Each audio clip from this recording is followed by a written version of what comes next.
Bismillahirrahmanirrahim. Assalamualaikum warahmatullahi wabarakatuh.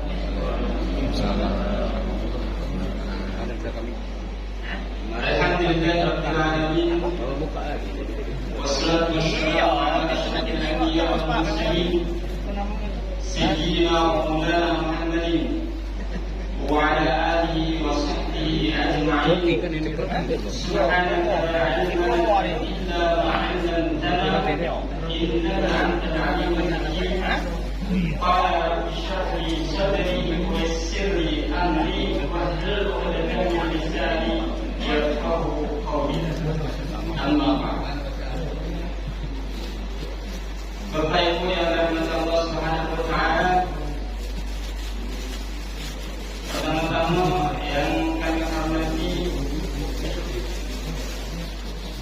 Ketua Masjid Al-Fahad saya mewakili, kemudian juga yang sama-sama menghormati hadir bersama kita juga Kepala Kantor Kementerian Haji Kabupaten Lampung, Bapak Haji Abdul Muiz. Allah bi Allah Subhanahu wa taala dengan umurnya, Allah Subhanahu wa taala berikan kesehatan pada beliau, dan semoga Allah Subhanahu wa taala memberikan kemudahan bagi beliau dalam segala urusannya. Amin amin ya rabbal alamin. Kemudian Bapak Ibu jamaah yang hadir di masjid hari ini yang dicintai Allah Subhanahu wa taala. Pertama-tama mari kita panjatkan puji syukur atas kehadirat Allah Subhanahu wa taala. Allah Subhanahu wa taala masih memberikan kita nikmat, baik nikmat sehat maupun kesempatan, sehingga kita pada pagi hari ini pada subuh ini dalam keadaan sehat walafiat semuanya bisa berkumpul, bertatap muka, berta'aruf, bermujalasah di tempat yang insyaallah diberkahi Allah Subhanahu wa taala. Salam dan salam henti-hentinya kita hadiahkan, kita haturkan pada junjungan besar kita Nabi Muhammad sallallahu alaihi wasallam, serta keluarga, sahabat dan pengikutnya. Dan semoga kita yang sering bersolawat kepada baginda kita Nabi Muhammad sallallahu alaihi wasallam akan mendapatkan syafaat beliau baik sekarang maupun di yaumil akhir nanti. Amin amin ya rabbal alamin. Bapak Ibu yang dirahmati Allah Subhanahu wa taala, sebelum kita masuk ke kajian pada pagi hari ini, ada baiknya saya perkenalkan terlebih dahulu diri Al-Bagir. Mari kita apa ya? Nama Al-Bagir adalah Ahmad Daniza.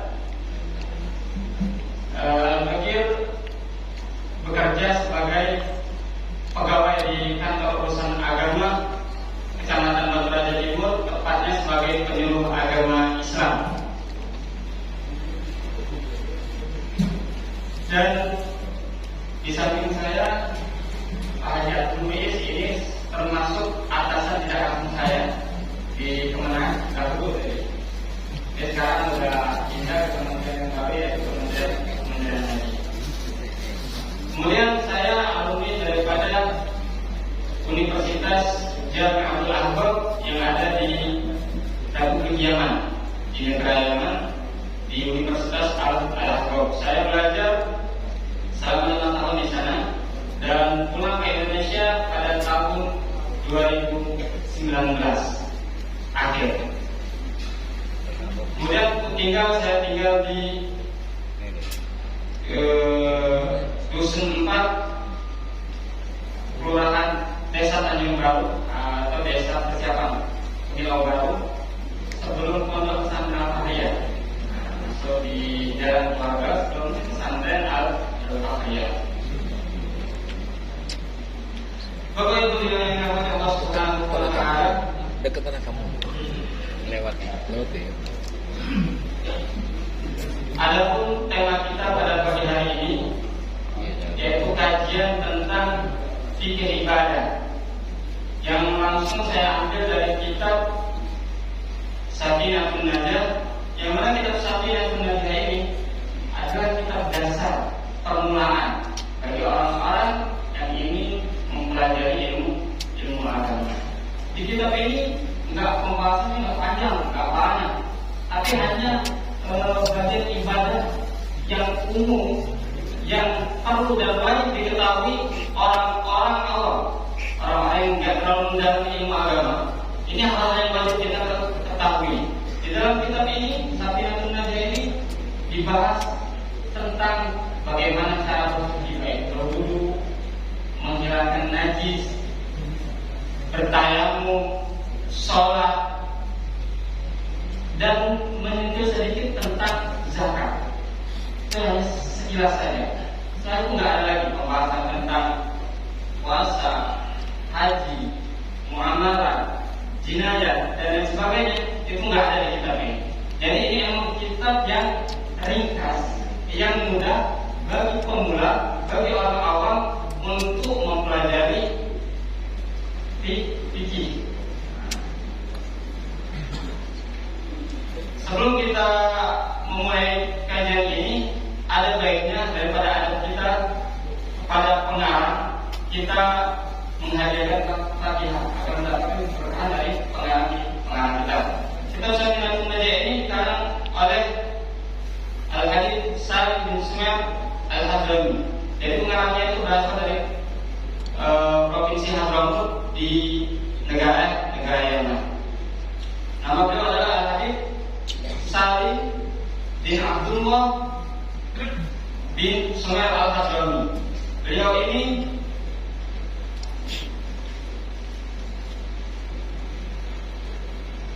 dilahirkan di desa yang bernama Ziasku, salah satu desa yang ada di lembah Hadramut. Beliau dari masa kecilnya sudah menghafalkan Al-Quran.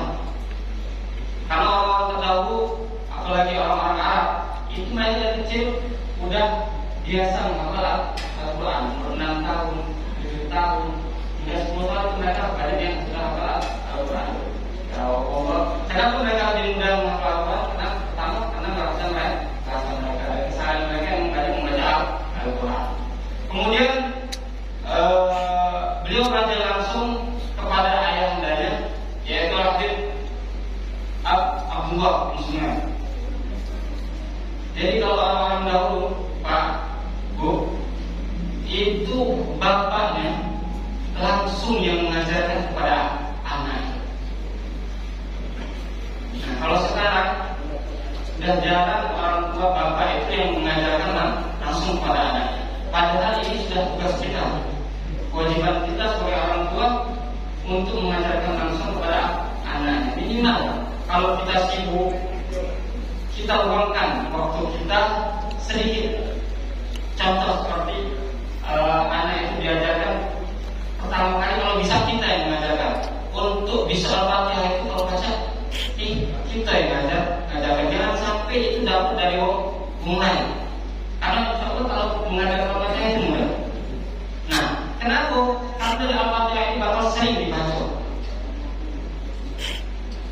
Al-Fatihah ini bakal sering kita baca. Ketika anak itu sudah kita ajari, mereka waktu sholat baca Fatihah, di luar sholat baca Fatihah, itu amalnya, pahalanya itu mengalir tersebut untuk kita. Jadi minimal kita itu walaupun sibuk untuk urusan membaca Al-Fatihah, kita ajarkan langsung.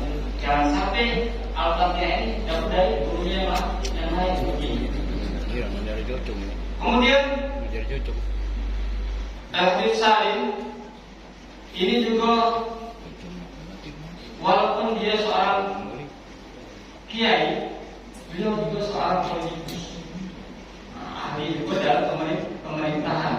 Jadi dahulu itu bukan hanya memperdalam ilmu agama, ilmu umum pun juga mereka pelajari. Mereka juga bergelut di dalam ilmu umum. Itu sekilas daripada pengarang kitab Safinatun Najah. Untuk mengambil berkah dari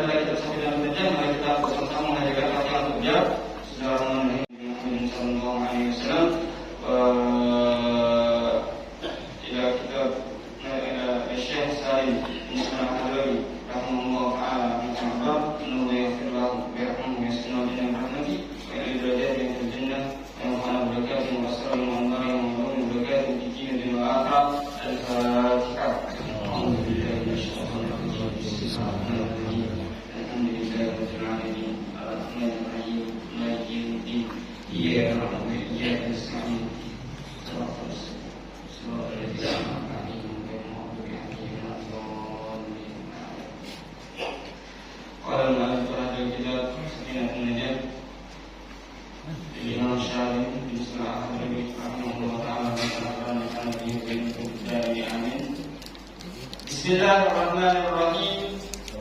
Alhamdulillahi rabbil alamin wa bihi nasta'inu ala umuri dunya waddin. Wa sallallahu wa sallama ala sayyidina Muhammadin khatamin nabiyyin wa alihi wa sahbihi ajma'in. Wa la hawla wa la quwwata illa billahil aliyyil azim. Fasl. Arkanul Islam khamsatun. Syahadatu an la ilaha illallah wa anna Muhammadar Rasulullah. وإقام الصلاة وإيتاء الزكاة وصوم رمضان وحج البيت من استطاع إليه سبيلا. فصل. أركان الإيمان ستة: أن تؤمن بالله وملائكته وكتبه ورسله واليوم الآخر وبالقدر خيره وشره من الله تعالى. Bapak Ibu yang dirahmati Allah Subhanahu wa taala, seyogyanya seorang muslim itu selalu memulai setiap perkaranya dengan basmalah, Bismillahirrahmanirrahim. Begitu juga pengarang kitab ini. Beliau memulai karangan kitabnya itu dengan lafaz basmalah. Beliau mengikuti sunnahnya Nabi SAW. Sebagaimana dalam hadis, kullu amrin zi bali la yubda'u fihi bismillahirrahmanirrahim fahuwa akhtar. Setiap perkara yang bernilai, yang syar'i menganggapnya sesuatu yang penting, yang dia tidak dimulai di awalnya dengan bismillahirrahmanirrahim, fahuwa akhtar. Akhtar itu artinya terputus. Tapi maksudnya apa? Nafsul barokah, yaitu kurangnya berkah. Makanya beliau memulai kitab beliau dengan lafaz Bismillahirrahmanirrahim. Dan juga untuk basmalah ini, Pak Bu, itu memiliki hukum 5. Apa saja? Al-Fatihah itu bisa, Bismillah itu bisa wajib, bisa juga sunnah, bisa juga mubah, bisa juga makruh, dan bisa juga haram, tergantung keadaan.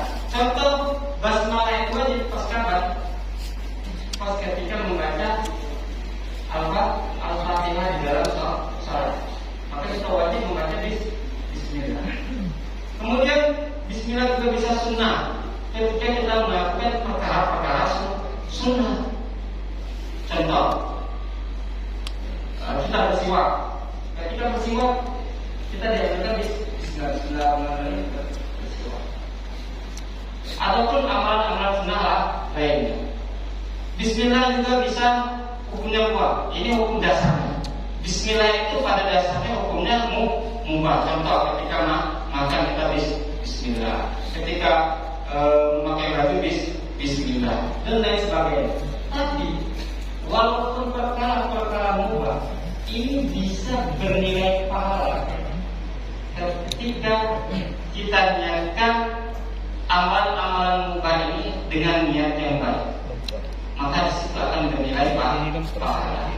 Contoh, kita makan atau kita ketika belajar, kita mau membaca Bismillahirrahmanirrahim, aku niat datang ke masjid untuk belajar, aku niat datang ke masjid untuk mempertemukan silaturahim, kita datang ke masjid agar badan ini sehat, gerak pagi-pagi.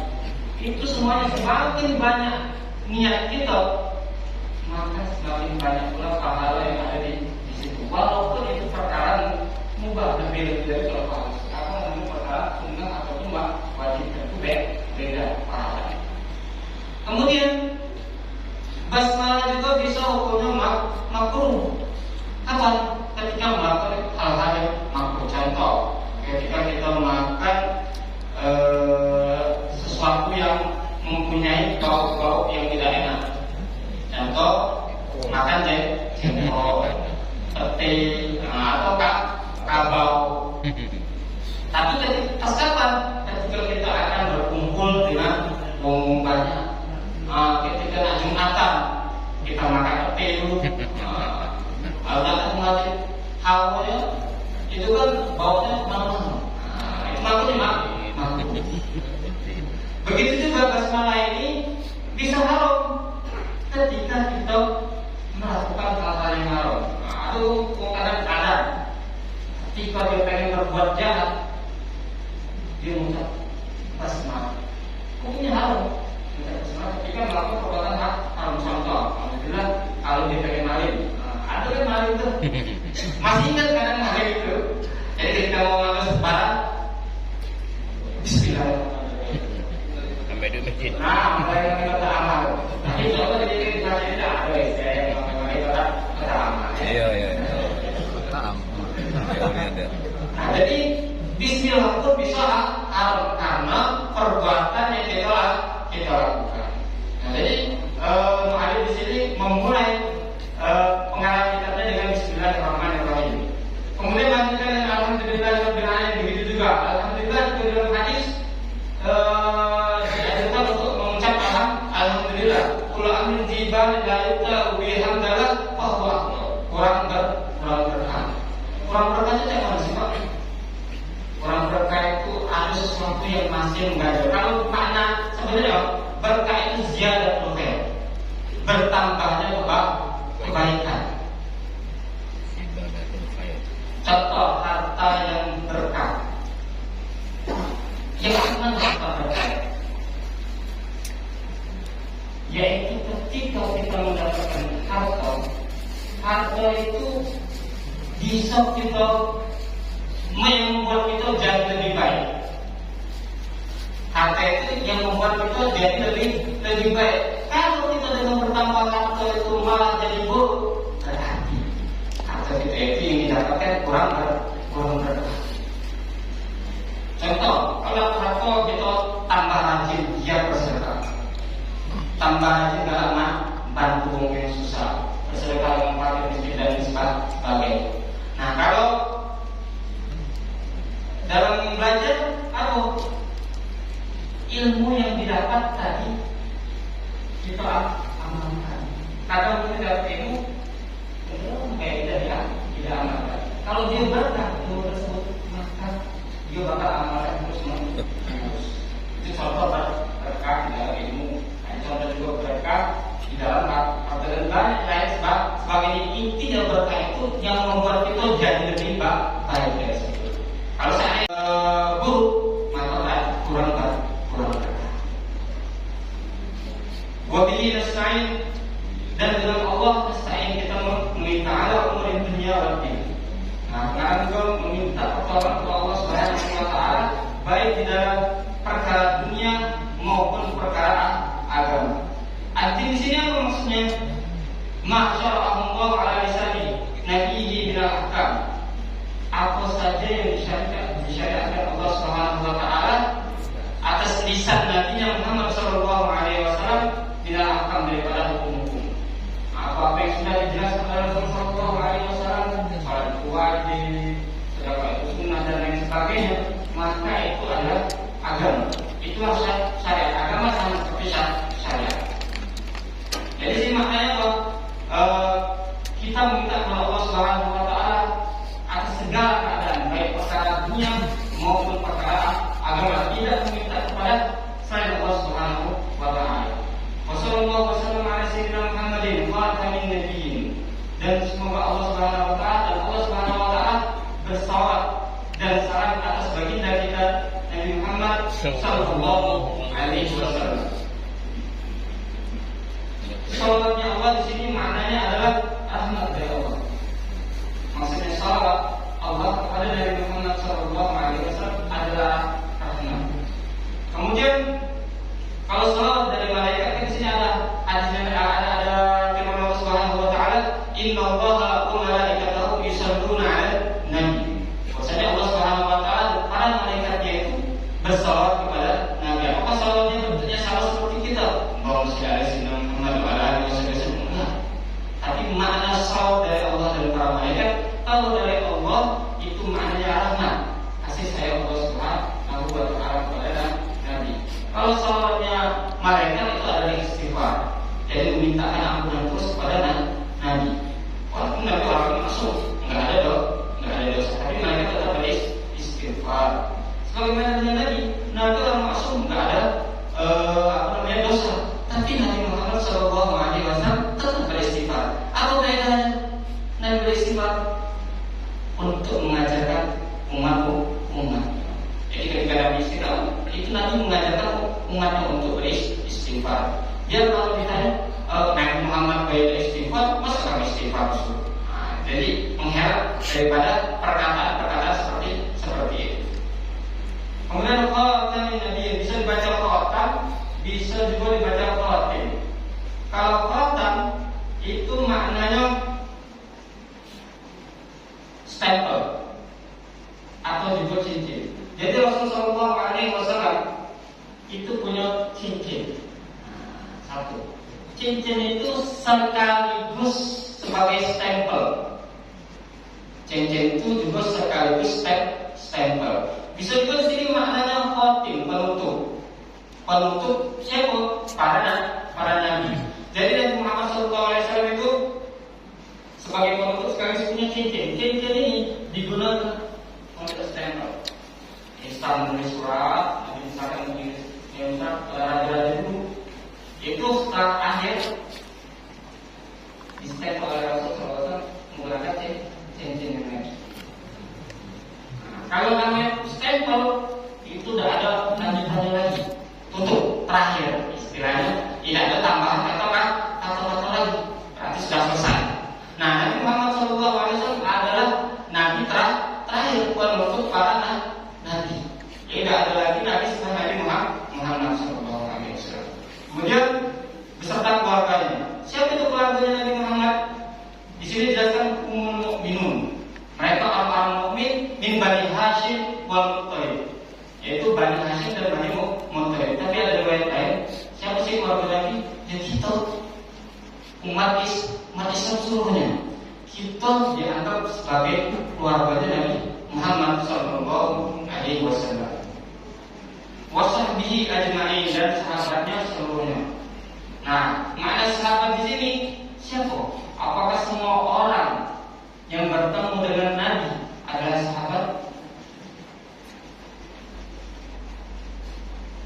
Ternyata di sini sahabat maknanya detail. Siapa itu sahabat? Mereka yang bertemu dengan Nabi, meneladnya di Nabi, Nabi, beriman kepada Nabi, wa mata ala Islam, dan meninggal dalam keadaan Islam. Itulah sahabat Nabi. Berarti ketika dia tidak memenuhi 3 syarat ini, tidak bertemu Nabi, maka bukan sahabat. Kemudian dia juga beriman dengan Nabi. Kalau tidak beriman, bukan sahabat dan meninggal dalam keadaan Islam. Contoh, saya tidak bertemu dengan Nabi, tapi tidak beriman. Abu Lahab, Abu Jahal, dan lain sebagainya. Yang bertemu dengan Nabi, tapi tidak beriman. Kalau dia tidak beriman, berarti bukan sahabat. Jadi sahabat itu syaratnya 3: bertemu, beriman, dan meninggal dalam keadaan Islam. Wasabi ajmain semua. Wala haula wala quwwata illa billahil aliyyil azim. Dan tiada daya dan upaya kecuali dengan pertolongan Allah Subhanahu wa Ta'ala. Baik dalam kita berbuat taat maupun maksiat, meninggalkan maksiat, maksudnya itu tidak ada daya upaya kecuali Allah Subhanahu wa Ta'ala yang menggerakkan kita. Itu beribadah jangan merasa itu karena kita.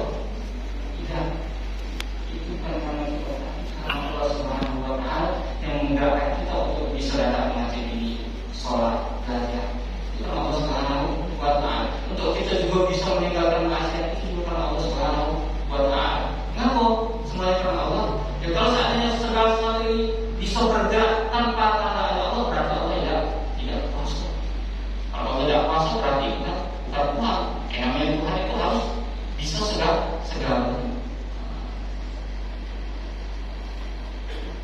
Kemudian pengarang memulai kitab ini dengan pembahasan rukun Islam dan rukun iman. Ini sebenarnya bukan hal yang begitu penting dalam ibadah ya, untuk melaksanakan ibadah bukan hal penting, tapi di sini beliau pengen ngasih tahu ini loh hal yang pertama kali perlu kita pelajari, perlu kita tanamkan dalam diri kita, perlu kita hafal, yaitu rukun iman, rukun Islam, terutama khusus untuk anak-anak kita yang sampai rukun iman tidak tahu, rukun Islam tidak tahu. Ini hal yang dasar yang setiap muslim wajib tahu dan wajib hafal ini, rukun iman maupun rukun Islam.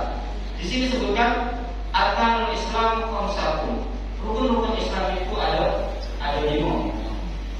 Maksudnya rukun di sini apa? Rukun itu fondasi dalam agama, pengokoh dalam agama. Kalau seandainya salah satu fondasi ini roboh atau tidak cantik, maka akan jatuh, complang. Contoh misalkan kursi. Nah, kursi yang bapak itu pakai ketika itu ada 4 kaki. Kalau seandainya salah satu dari 4 kaki itu patah, bisa tidak itu berdiri dengan sempurna? Salah satunya patah, bisa tidak berdiri dengan sempurna? Tidak, pasti goyah. Nah, itu juga Islam. Jadi masuk rukun sini fondasi utama. Bukan berarti yang lain tidak penting, yang lain penting, tapi ini 5 perkara ini yang lebih penting untuk kita dahulukan. Apa itu? Syahadatu an la ilaha illallah wa anna Muhammadar Rasulullah. Pertama yaitu bersaksi bahwasanya tidak ada Tuhan selain Allah, wa anna Muhammad dan Muhammad adalah utusan Allah. Asy-syahadah, maksud daripada syahadah yaitu at-tayaqqun wal i'tiqad. Kita yakin dan percaya. Yakin ini macam mana bisa yakin? Dia belajar dengan ilmu. Untuk mencapai yang namanya yakin, kita harus belajar dulu, mengetahui tentang Allah Subhanahu wa Ta'ala terlebih dahulu.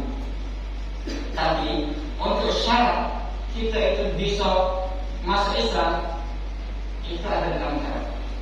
Seseorang kalau pengen masuk Islam harus memenuhi 6 syarat ini. Apa pertama, al-uqul, yaitu orangnya harus berakal. Kalau dia orang gila yang tidak berakal, dia tidak bisa masuk Islam. Yang itu ada dulu. Tahu baik masuk Islam, orang yang gila dan tidak mengerti. Kemudian yang kedua, yaitu dewasa.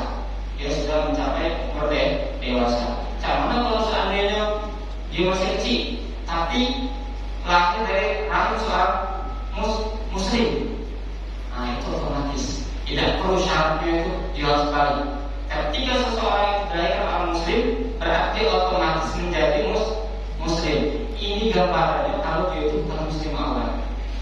Nah, jadi syarat awalnya ketika dia bukan muslim, untuk bisa menjadi muslim adalah balik, dewasa dahulu. Kalau dia masih kecil, masuk Islam belum bisa, belum dianggap sah Islam. Karena syaratnya pertama tadi adalah, yang kedua tadi adalah balik dewasa.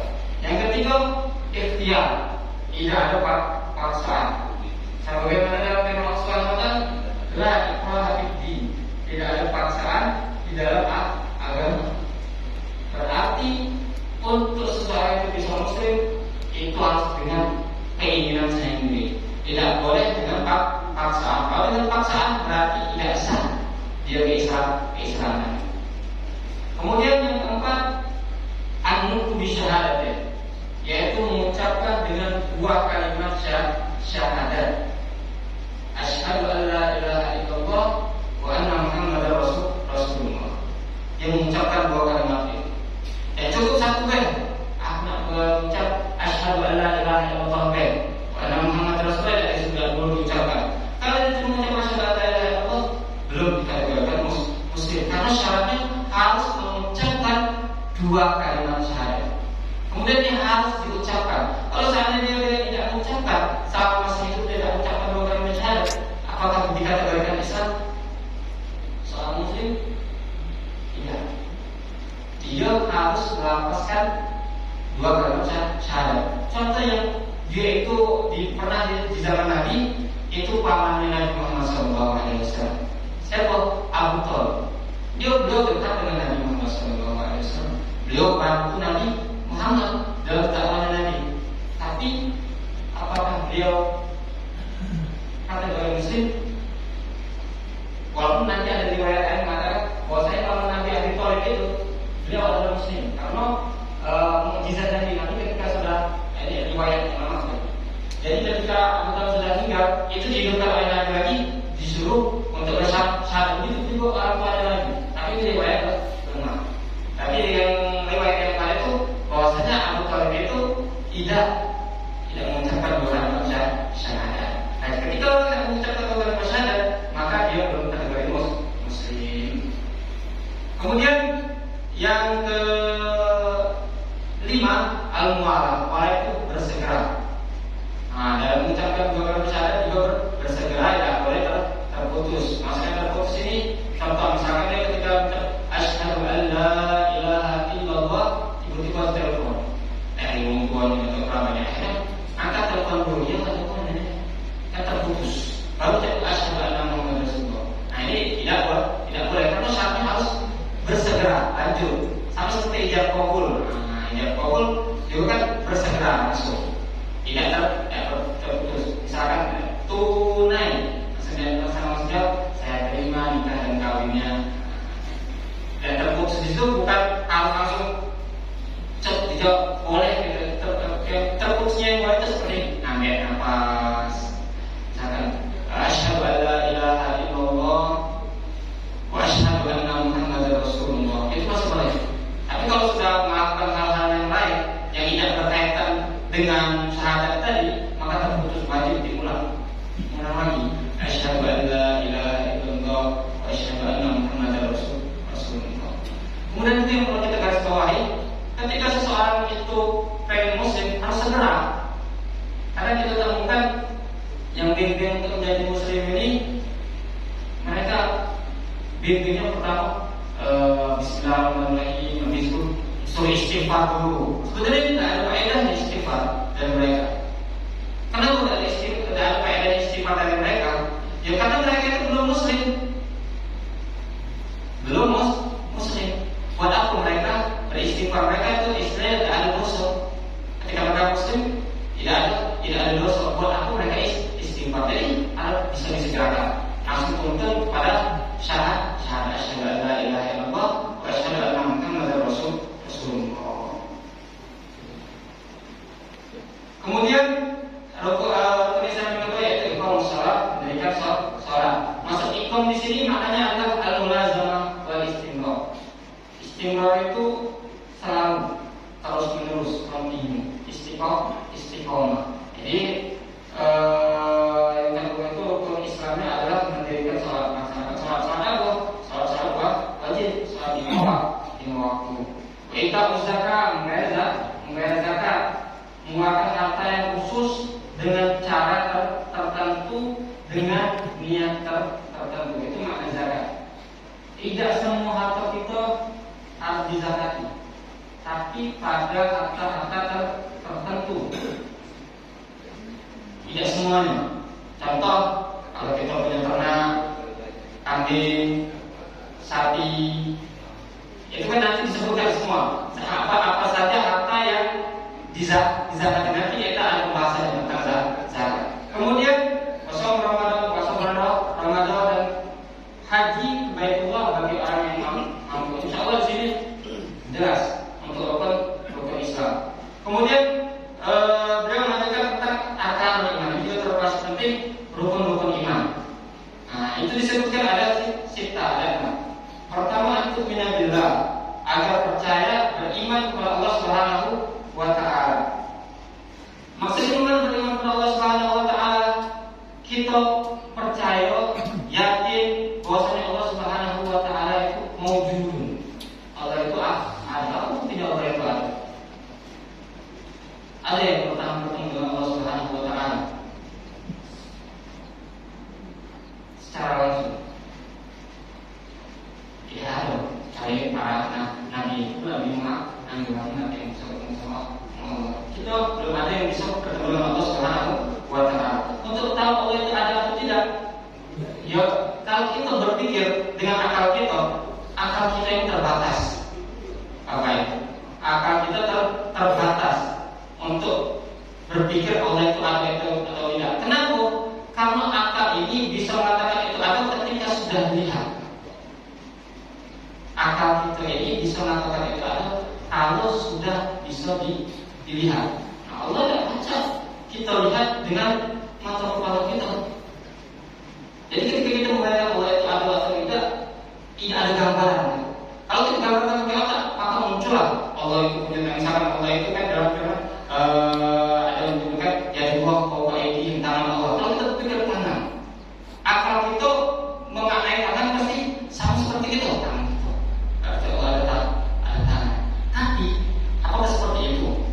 Maka dalam hadis itu maka dibalik Allah laisa dzalik.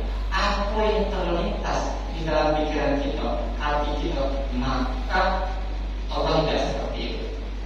Tidak mungkin samakan keterbatasan akal kita. Tapi kita bisa dengan melihat kita.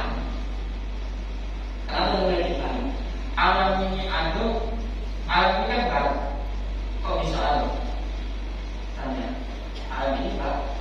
Kok bisa ada? Maknanya pada ada. Contoh deh, misalkan hati.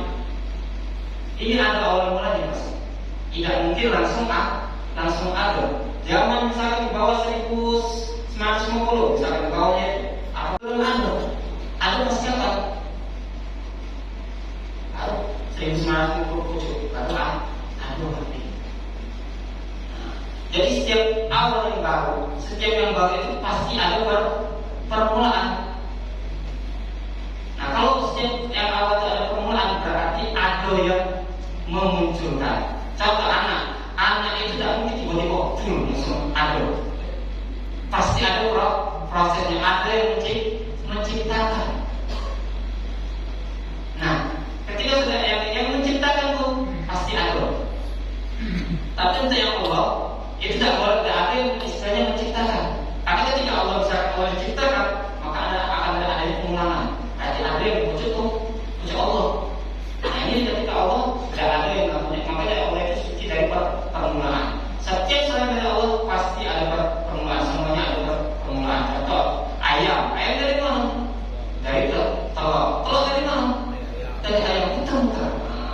Kalau jangan terus pusing gitu. Tapi kita yakin dari kita itu tahu bahwa setiap segala sesuatu pasti ada permulaan dan permulaan itu pasti ada yang menciptakan. Nah seperti harusnya di dunia ini ada yang menciptakan dan dia tidak diciptakan. Kalau dia diciptakan berarti ini ulang-ulang tadi istilah telur tadi, ayam tadi muter-muter. Berarti Allah itu ada tapi tidak ada permulaan. Jadi kita tanamkan dari diri kita bahwasanya Allah Subhanahu wa Ta'ala itu ada. Yang kemudian wa malaikatihi dan para malaikatnya, dan kita juga wajib percaya dengan malaikat-malaikatnya Allah Subhanahu wa Ta'ala. Dan jumlah para malaikat ini tidak ada yang tahu kecuali Allah Subhanahu wa Ta'ala. Malaikat ini makhluk Allah Subhanahu wa Ta'ala yang tercipta dari cahaya. Tapi cahayanya ini bukan seperti cahaya matahari dan lain sebagainya. Tidak, cahaya yang berbeda dari apa yang pernah kita lihat.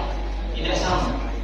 Ya, kalau cahaya matahari bisa kita jenguk, bisa nggak kita jenguk cahaya matahari? Iya, harusnya berarti terangkan kejumaan. Nah, malaikat akan seperti itu.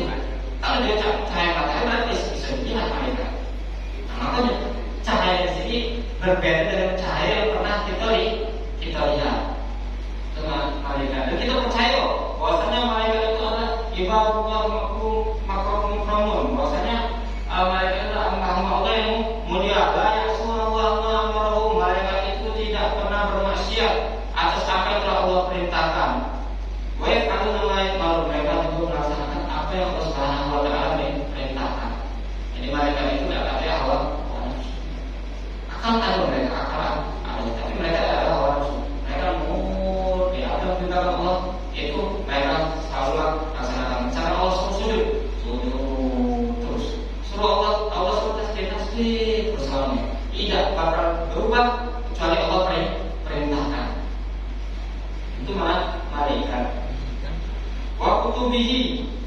kita juga wajib percaya kepada kitab-kitabnya Allah Subhanahu wa taala.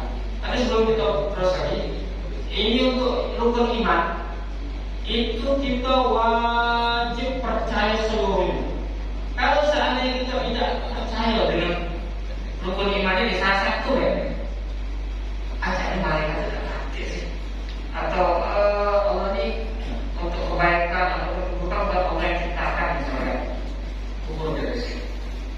Dianggap itu juga Allah. Makanya itu wajib percaya segala yang tentang rukun iman ini wajib percaya kalau. Kemudian mengikuti iman kepada kitab-kitabnya Allah. Kitab-kitab Allah itu banyak, tapi yang wajib sama seperti tadi malaikat itu banyak jumlahnya dan ada yang tahu Allah Subhanahu wa taala. Tapi yang wajib kita ketahui, nama-namanya ada 10. Kalau malaikat banyak, tapi yang wajib kita ketahui ada 10. Saya tidak wajib. Begitu juga kitab-kitabnya Allah. Kitabnya Allah itu banyak, tapi yang wajib kita percaya adalah 4. Apa? Zabur, Taurat, Injil, sama Al-Quran. Kita percaya itu benar-benar ada. Tapi kita untuk Taurat, Zabur dan Injil, apakah wajib mengimani? Yang sekarang ya. Kalau yang dulu kita wajib, pasti benar. Tapi untuk yang sekarang wajib kita mengimani isinya. Untuk selain Al-Quran, apakah kita wajib mengimani isinya yang sekarang, yang Taurat, Zabur, Injil? Itu tidak wajib mengimani. Tapi kita wajib mengimani bahwasanya Allah Subhanahu wa taala pernah menurunkan 3 kitab tadi, Zabur, Taurat, Injil.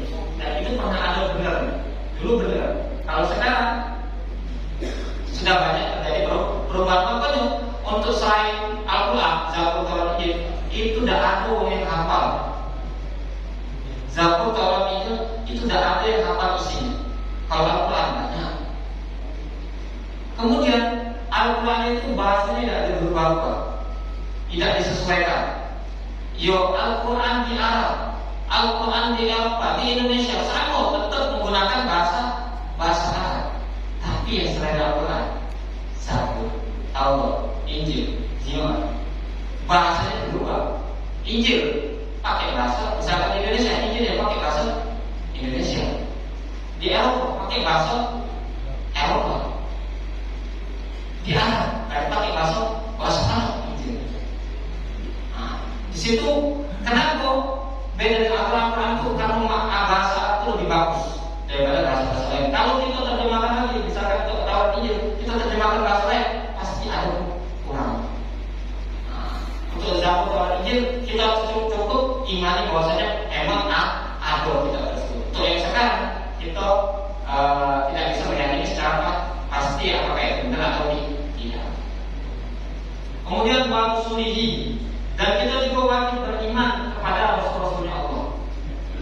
Rasul-Rasulnya Allah Subhanahu wa taala ini ada banyak. Di sini disebutkan ada dalam riwayat 313. Ini para nabi dan rasul. Ada riwayat yang mengatakan 315. Ini nabi dan rasul. Kemudian untuk nabi itu 124.000 nabi. Jadi beda antara nabi dan rasul, itu beda. Kalau rasul itu pasti nabi. Tapi kalau nabi belum tentu rasul. Nabi ini jumlahnya lebih banyak. Tapi sebenarnya yang mau penting, nabi itu kalau kita tahu juga yang penting, yang tahu jumlah pasti berapa nabi itu siapa? Ada. Ini riwayat ini cuma istilahnya mengira-ngira jumlah para nabi itu. Tapi mengira-ngira itu dengan ilmu, tidak sembarang. Jadi dalam riwayat itu 124.000. Kenapa nabi mereka banyak? Ya, karena manusia juga banyak. Dan nabi-nabi itu diutus dikit-dikit. Ibarat kata per desanya ada nabi di desa sebelah ada nabi tapi dulu. Kalau sekarang nggak nanti lagi nabi. Kalau ada yang berapa nabi berarti bukan nabi. Kalau ada yang ngaku nabi bukan nabi. Jadi terus apa bedanya nabi dengan rasul?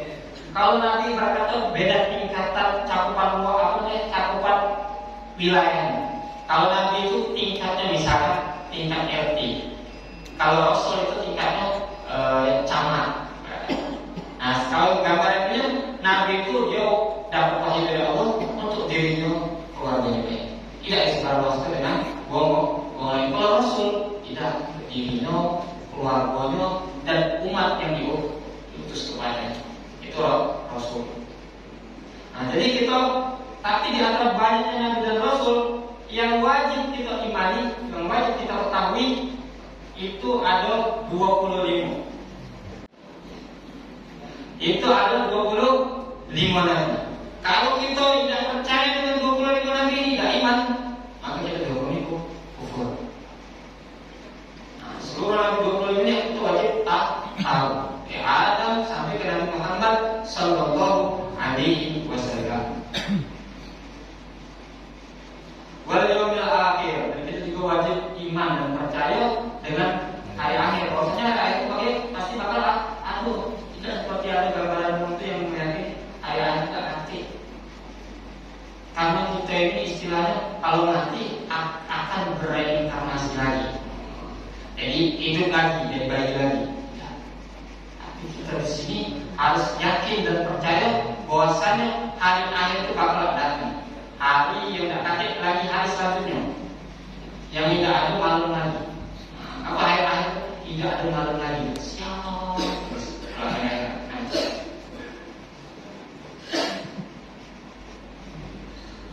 Imannya sama dengan hari akhir. Kita percaya bahwasanya di hari akhir itu ada namanya.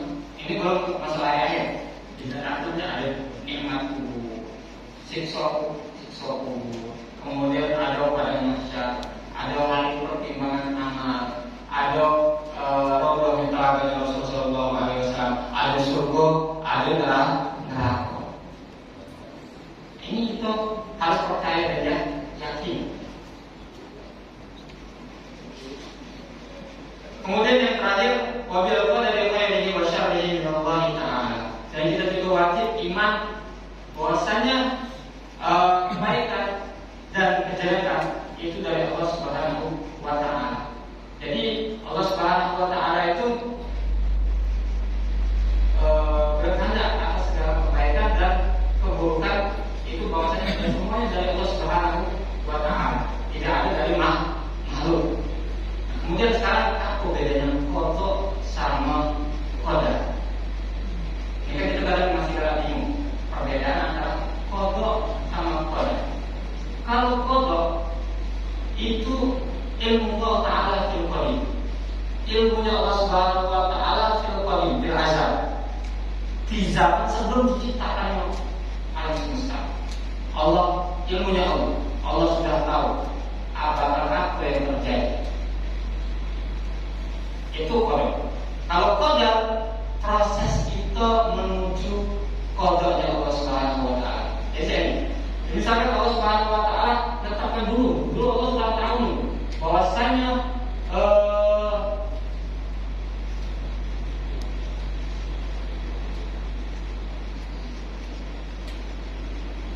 misalkan kita umurnya bakal,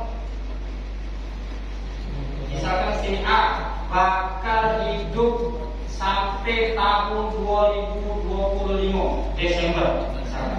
Allah sudah tahu, tapi kita makhluk tidak tahu.